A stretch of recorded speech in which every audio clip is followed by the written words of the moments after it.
আমাদের মিজানুর রহমান আজহারি ভাই উনি কিন্তু এই ইউনিভার্সিটির ছাত্র, এখানে পড়াশোনা করে গিয়েছেন।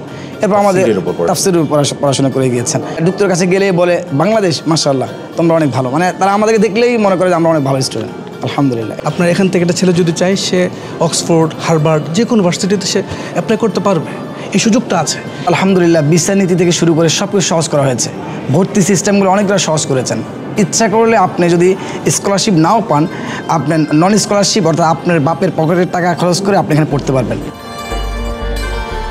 আল আজহার বিশ্ববিদ্যালয় মিশরের হাজার বছরের পুরনো শিক্ষা প্রতিষ্ঠান। ইসলামী শিক্ষায় যা এখন বিশ্বের সবচেয়ে মর্যাদাপূর্ণ উচ্চশিক্ষা কেন্দ্র হিসেবে স্বীকৃত। এই বিশ্ববিদ্যালয়ের শিক্ষার্থী কত জানেন? প্রায় 5 লাখ। শিক্ষক 20,000-এরও বেশি। আনন্দের হচ্ছে বিশ্বখ্যাত এই বিশ্ববিদ্যালয়ের মেধা তালিকায় এখন স্থান করে নিচ্ছেন বাংলাদেশিরা। বাংলাদেশি স্টুডেন্টরা যারা আসছে তারা ভালো করতেছে, অনেক ভালো করতেছে। যেমন আমাদের গত বছর আমাদের একটা ফ্যাকাল্টি থেকে আমাদের 10 জনকে মানে হাইস্ট মার্ক পেয়েছিল, তার মধ্যে 3 জন আমাদের বাংলাদেশি। এখানে আমাদের ছাত্ররা প্রত্যেকটা ফ্যাকাল্টিতে আলহামদুলিল্লাহ সেরা হয়। কতজন এখন পড়ছে সব মিলে আল আজহারে? এখন প্রায় আমরা আছি প্রায় 4000-এর কাছাকাছি। এটা তো সংখ্যায় বিশ্বের ও বিদেশি শিক্ষা প্রতিষ্ঠানে বাংলাদেশি শিক্ষার্থী হিসেবে অনেক বড় সংখ্যা। আলহামদুলিল্লাহ অনেক বড় সংখ্যা, অনেক বড় সংখ্যা। এবং আপনারা মনে করেন যে এই ইসলামিক পড়ালেখার প্রেক্ষিতেই এই মিশরের সাথে বা ইজিপ্টের সাথে বাংলাদেশের একটা রিলেশন বিল্ড আপ হয়েছে? অনেক বিল্ড আপ হয়েছে। আমি বলতে যদি মানে একবার মানে প্রাউডলি বলতে চাই, আমি এরকম বলবো যে মানে যদি মিশর গভর্নমেন্ট চিনে বাংলাদেশকে, সেটা আজহার ছাত্রদের কারণে হয়েছে। কারণ ছাত্ররা আলহামদুলিল্লাহ ভালো রেজাল্ট করার কারণে বিভিন্ন এদের পত্রিকাগুলোতে আসছে, এইভাবে চিনেছে বাংলাদেশ একটা কান্ট্রি আছে। এইভাবে আলহামদুলিল্লাহ বাংলাদেশ এখন মোটামুটি আমাদের ম্যাক্সিমাম ডক্টরের কাছে গেলেই বলে বাংলাদেশ মাশাআল্লাহ তোমরা অনেক ভালো, মানে তারা আমাদেরকে দেখলেই মনে করে যে আমরা অনেক ভালো স্টুডেন্ট। আলহামদুলিল্লাহ, এটা আমাদের জন্য অনেক কষ্ট আছে।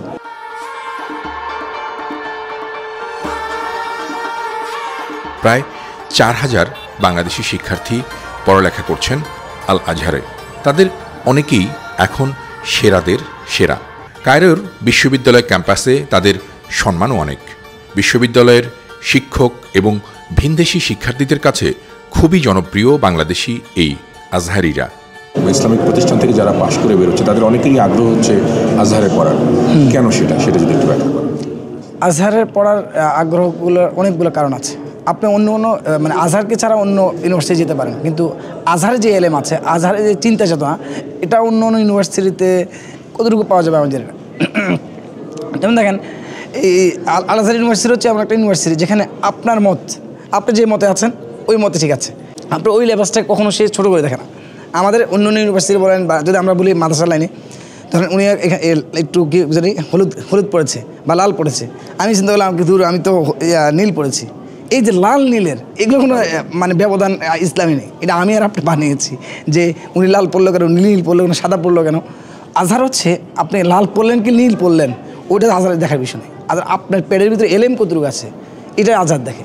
আপনি যেখানে যে এলেমে আছেন আপনাকে ওইখান থেকে কীভাবে আরও অ্যাডভান্স করা যায় এটা নিয়ে আজহার চিন্তা করে, যেটা আপনি অন্য ইউনিভার্সিটিতে পাবেন না। আল আজহার ইউনিভার্সিটির প্রথমে একটা মসজিদ ছিলেন। আল আজহার মসজিদ থেকে তারা চিন্তা করলেন যে জ্ঞান আরও বেশি বিস্তৃত করা দরকার। তখন কি করলেন তারা মসজিদে বিভিন্ন, আপনি দেখতে পাচ্ছেন যে এখানে বিভিন্ন জায়গায় পড়ার ব্যবস্থা আছে সেম টু সেম। সেই আপনার কি বলে 970 খ্রিস্টাব্দ থেকে শুরু হয়েছে, এখনও আলহামদুলিল্লাহ সেই সিলসিলা জারি আছে। মানে যারা এই বিশ্ববিদ্যালয়ে পড়ালেখা করেন, ডিগ্রি নেন, তাদের আজহারি বলা হয়। যেমন বাংলাদেশের তুমুল জনপ্রিয় ইসলামী স্কলার মিজানুর রহমান আজহারি, তিনিও তাফসিরুল কোরআনে ছাত্র ছিলেন এই বিশ্ববিদ্যালয়ে। যারা পাশ করে বেরোচ্ছে তারা কি করবে, তাদের ফিউচার প্ল্যানগুলো কীভাবে সাজাবে বা কী করতে পারছে, এখন করছে কি তারা? আলহামদুলিল্লাহ আপনারা যদি একটু লক্ষ্য করেন, বাংলাদেশে এখন যারা বড় অবস্থানে আছে, স্কলার আছে, আপনারা যাদেরকে বড় স্কলার হিসেবে চিনেন, যেমন আমি যদি একটু নামে বলে ফেলি, আমাদের মিজানুর রহমান আজহারি ভাই উনি কিন্তু এই ইউনিভার্সিটির ছাত্র, এখানেই পড়াশোনা করে গিয়েছেন। এরপর আমাদের তাফসীরের উপর পড়াশোনা করে গিয়েছেন।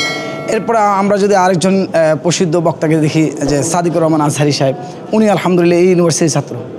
এরকম আরও অনেক ডক্টর নুরুল আফসার আজহারি, এখন তরুণ একজন আজহারি গিয়েছেন ডক্টর হাসিবুর রহমান আজহারি, উনি কিন্তু এই ইউনিভার্সিটি পড়ে গেছেন। সবচেয়ে মজার বিষয় হচ্ছে উনি দুক্তরা পড়েছিলেন এখানে, সর্বোচ্চ পড়াশোনা যেটা সবচেয়ে হাইস্ট মার্ক মানে উনি এখানে পেয়েছেন। আজহার বিশ্ববিদ্যালয়ে নতুন আসা শিক্ষার্থীদের চোখে নতুন স্বপ্ন। এখন গত 5 আগস্ট বাংলাদেশের ছাত্র আন্দোলন ও গণ অভ্যুত্থানের পর তাদের প্রত্যাশা অনেক বেড়েছে। বিখ্যাত আল আজহারের শাখা বাংলাদেশে নিতে চাইছেন তারা, এর চেষ্টা তদবিরও চলছে। আজহারের বিভিন্ন শাখা দেখা যায় যে আফ্রিকার বিভিন্ন দেশে, এমনকি ফিলিস্তিনে আমাদের যে গাজাতেও আজহারের একটা ইনস্টিটিউট আছে। তো আজহারের ওস্তাদরা এমন চাচ্ছে যে বিভিন্ন দেশে আজহারের এমন শাখা খুলতে, আলহামদুলিল্লাহ। তো এটার জন্য তো বিভিন্ন পারপাস আছে, বিভিন্ন অনুমতি নেওয়ার বিষয় আছে। তো এদিক থেকে যদি আমাদের গভর্নমেন্ট কিছু সাহায্য সহযোগিতা করে, তাহলে দেখা যায় আলহামদুলিল্লাহ আমাদের বাংলাদেশেও আজহারের একটা শাখা খুলতে পারে। ওস্তাদরা আমাদেরকে এরকম, আমাদের যে টিচাররা ওনারা আমাদেরকে এরকম প্রস্তাব দিয়েছেন যে তোমরা একটা জায়গার ব্যবস্থা করে দাও, তোমাদের সরকারের সাথে একটু আলোচনা করো যাতে আমরা একটা খুলতে পারি। এটা আজহারের আর কি যে এই গ্লোবাল প্ল্যান, এই প্ল্যানের অংশ। আমরা মনে করি আমাদের এই সরকার যদিও অনির্বাচিত সরকার, কিন্তু আমি মনে করি এটা জনমানবের সরকার, জনমানুষের সরকার। আজহারের সাথে যদি কোনোভাবে একটু আমাদের শিক্ষা মন্ত্রণালয় থেকে যদি যোগাযোগ করা হয় যে আমরা বাংলাদেশে একটা আজহারের শাখা খুলতে চাচ্ছি, এইভাবে যদি যোগাযোগ করা হয়, আশা করি আজহার এটা পদক্ষেপ নেবে। এর আগেও এই বিশ্ববিদ্যালয় বাংলাদেশে তাদের শাখা খুলতে চেয়েছিল, কিন্তু কোনো এক অজানা কারণে তা হয়নি। এবার পরিবর্তিত পরিস্থিতিতে তা হবে বলে আশা করছেন এই শিক্ষার্থীরা। আমরা চাচ্ছি যে বাংলাদেশের বর্তমানে পরিবর্তিত সরকার, বাংলাদেশের বর্তমানে যে ডক্টর ইউনূস সরকারের মাধ্যমে যদি এই আন্তর্জাতিক লেভেলে আন্তর্জাতিক শিক্ষার্থীদেরকে এবং বিশ্বের বিভিন্ন শিক্ষার ক্ষেত্রে যদি সম্পর্ক তৈরি করা যায় বাংলাদেশের সাথে অন্যান্য দেশের সম্পর্ক শিক্ষার ক্ষেত্রে, তাহলে আমরা মনে করি যে এই ছাত্ররা এই মেধা তারা কী করতে পারবে, প্রয়োগ করতে পারবে, প্রয়োগ করে বাংলাদেশকে অনেক দূরে এগিয়ে নিতে পারবে। আল আজহার কিন্তু কট্টরপন্থী মান্ধাত্তা আমলের মুসলিম কোনো শিক্ষা প্রতিষ্ঠান নয়। উদার এবং দারুণ আধুনিক এর শিক্ষা ব্যবস্থা। এখানে পড়তে আসা বাংলাদেশি শিক্ষার্থীরা পড়ালেখা শেষ করে শুধু যে দাড়ি টুপিওয়ালা মাওলানা হবেন তা কিন্তু নয়, বরং তারা প্রযুক্তি, বিজ্ঞান, মানবিকতায় বিশ্বসেরা হতে চলেছেন। বাংলাদেশের এই শিক্ষার্থীরা যারা মিশরের বিখ্যাত এই আল আজহার বিশ্ববিদ্যালয়ে পড়ছেন, তারা অনেকেই বলছেন এখানে যারা পড়ালেখা করেন তারা যে শুধু ইসলামিক শিক্ষায় শিক্ষিত বা দীক্ষিত হচ্ছেন তা কিন্তু নয়। এই বিশ্ববিদ্যালয়ে পড়া শিক্ষার্থীদের অনেকেই কিন্তু বিশ্বের নামকরা শিক্ষা প্রতিষ্ঠান, মেডিকেল ইউনিভার্সিটি, কারিগরি বিশ্ববিদ্যালয়, বিভিন্ন জায়গায় কাজ করছেন। এই প্রায় 5 লাখ শিক্ষার্থীর এই শিক্ষা প্রতিষ্ঠানে এখন বাংলাদেশি শিক্ষার্থীর সংখ্যা 4000-এর মতো। তারা অনেকেই নিজেরা মেধায়, যোগ্যতায় এই দেশটির এই সেরা শিক্ষা প্রতিষ্ঠানে পড়তে এসছেন, কিন্তু নিজেরাই বলছেন তারা যে বাংলাদেশ সরকারের পক্ষ থেকে শিক্ষার্থীদের উচ্চশিক্ষার জন্য যে ধরনের বন্দোবস্ত নেওয়া দরকার বা যে ধরনের সহযোগিতা করা দরকার, সেই পথটি অনেকটাই এখনও বন্ধ রয়েছে। এখানকার শিক্ষা ব্যবস্থায় সে ধরনের সিস্টেমই রাখা হয়েছে, যা বদলে দিচ্ছে এই প্রজন্মের শিক্ষা ব্যবস্থার দৃষ্টিভঙ্গি। এখানে এখন বাংলাদেশি শিক্ষার্থীদের জন্য সুবিধা অবারিত। আজহার চায়, আজহার দিতে চায় যে একজন স্টুডেন্ট যেন পরিপূর্ণভাবে সফলতা পায়, সহিভাবে কোরআন স্পষ্ট করে জানার পরে আমি যদি ডাক্তারের জ্ঞান রাখতে চাই তো আজহার আপনার জন্য উন্মুক্ত, ইঞ্জিনিয়ার যদি হতে চাই তো আজহার আপনার জন্য উন্মুক্ত। এখানে কেউ কোনো বিষয়ে বিভ্রান্ত হবে না ইনশাল্লাহ।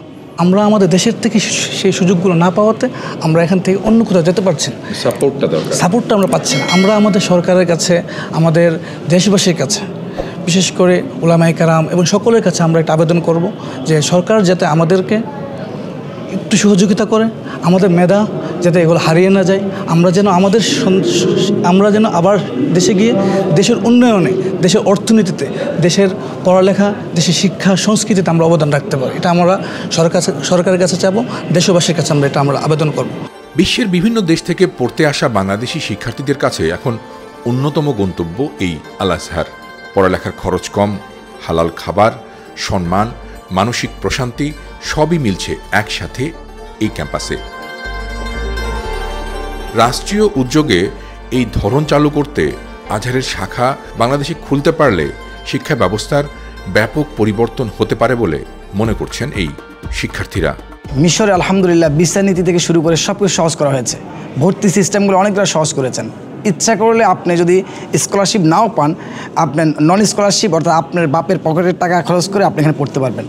সবচেয়ে মজার বিষয় হচ্ছে আপনার ঢাকা থাকতে যেই পরিমাণ খরচ হয়, কারণ আমি দীর্ঘদিন ঢাকায় ছিলাম, আমি জানি সেই পরিমাণ অর্থ খরচ করে, অর্থাৎ মোটামুটি 10 থেকে 15,000 টাকা খরচ করে আপনি এখানে পড়াশোনা করতে পারবেন। এটা কি আমাদের একটা অপরচুনিটি না? ডক্টর ইউনূস সাহেব আলহামদুলিল্লাহ ছাত্রবান্ধব সরকার, আমাদের এম্বাসি থেকে শুরু করে, আমাদের এয়ারপোর্ট থেকে শুরু করে এই বিষয়গুলো আমাদের সহজ করতেছে না। যেমন এখানে আমার ভিসা পাওয়া সহজ, ভর্তি হওয়া সহজ, কিন্তু আমাদের বাংলাদেশ এম্বাসি বা আমাদের বাংলাদেশ এয়ারপোর্ট যদি একটু সহজ করে দেয়, যে ভর্তির ক্ষেত্রে শুরু করে, আসার ক্ষেত্রে শুরু করে, তাহলে আমরা আরও অনেক সংখ্যক ভাইয়েরা এখানে পড়াশোনা করতে পারবো। শুধু শিক্ষা নয়, সভ্যতা, আতিথেয়তাও শেখাচ্ছে কায়রোর আল আজহার ইনস্টিটিউট। প্রতিষ্ঠানটির বহু ধরনের সামাজিক কর্মকাণ্ড আছে। ফিলিস্তিনের গাজায় ভাগ্যাহত মুসলমানদের জন্য বিলিয়ন ডলারের ত্রাণ কাজ করছে এর জাকাত তহবিল। সেখানে এর একটি আলাদা ক্যাম্পাসও আছে। বিদেশি লাখো শিক্ষার্থীকে বিনে পয়সায় উচ্চতর ডিগ্রি নেয়ার সুযোগ দেয়া হচ্ছে বিশেষ স্টাইপেনও। আল আজহার বিশ্ববিদ্যালয়ের প্রবীণ অধ্যাপকরা মন্ত্রীর চেয়েও মর্যাদা পান মিশরে। তাদের কথায় অনেক আইন কানুনও নির্ধারিত হয়। আর 1970 সালে নির্মিত আল আজহারের ক্যাম্পাস ও মসজিদ দেখতে বছরে অন্তত 2 মিলিয়ন পর্যটক ভ্রমণ করেন মিশর। বাংলাদেশের পরিবর্তিত রাজনৈতিক পরিস্থিতির কারণে শিক্ষার্থীদের মূল্যায়ন করা হচ্ছে, এটি যেমন ঠিক, তেমনি উচ্চশিক্ষার জন্য যারা বিদেশে যাচ্ছেন তাদের পথকে আরও সহজ করার যে প্রক্রিয়া, সেটি এখনও শুরুই হয়নি বলে মনে করা হচ্ছে। আজহার বিশ্ববিদ্যালয়ে পড়া বাংলাদেশের এই শিক্ষার্থীরাই বলছেন, যদি সম্ভব হয় তাহলে যেন নতুন করে সরকার এই বিষয়টি ভেবে দেখে এবং সে বিষয়ে একটি উদ্যোগ নেয়, যাতে করে এই শিক্ষার্থীরা ভবিষ্যতে এরকমের শিক্ষা প্রতিষ্ঠানে শিক্ষা লাভ করে সারা বিশ্বেই তাদের মুখ উজ্জ্বল করতে পারে, দেশকে গর্বের একটি ঠিকানা দিতে পারে। আপনারা যারা আমার সাথে এই ভিডিও দেখছেন তাদের সবাইকেই এই বিষয়টি মাথায় রাখার জন্য বলবো, শিক্ষা একটি আলোকিত পথ এবং সে পথে আমাদের এগিয়ে যেতে হলে অবশ্যই পারস্পরিক একটি সহযোগিতা এবং সহমর্মিতা লাগবে। ভালো থাকবেন সবাই।